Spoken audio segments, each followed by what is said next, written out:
รักจะจากใครกับรักที่มาจากใจ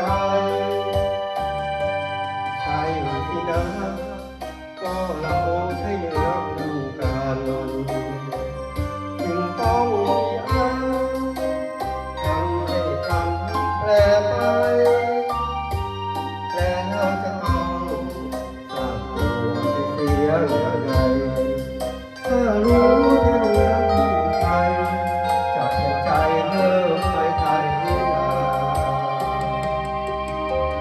ยังไม่ตายยังหายใจสบายและยิ้มได้เต็มหน้าอกใครลา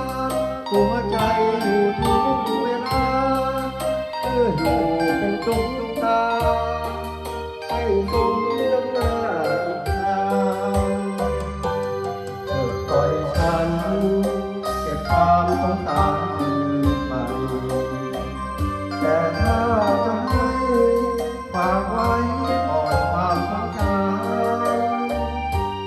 ไว้วันหนึ่งโชคดีคือได้แต่งงานช่วยสอนเตือนบุตรหลานอย่าทรมานหัวใจคน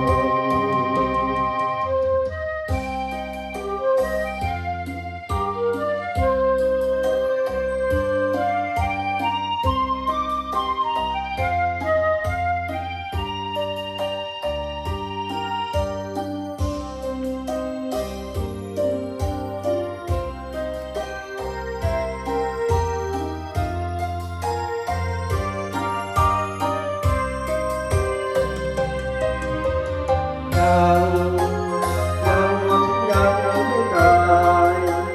ยังหายใจสบาย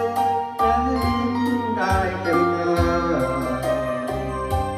คงเคยลาหัวใจอยู่ทุกเวลาเพื่ออยู่เป็นตุ๊กตาให้สมน้ำหน้าอีกนานปล่อยฉันเก็บความสงสารคืนไปแต่ถ้าจะให้เก็บไว้ก่อนความสงสารไว้วันหนึ่งโชคดีเธอได้แต่งงานช่วยสอนเตือนบุตรหลานอย่าทรมานหวานหัวใจคน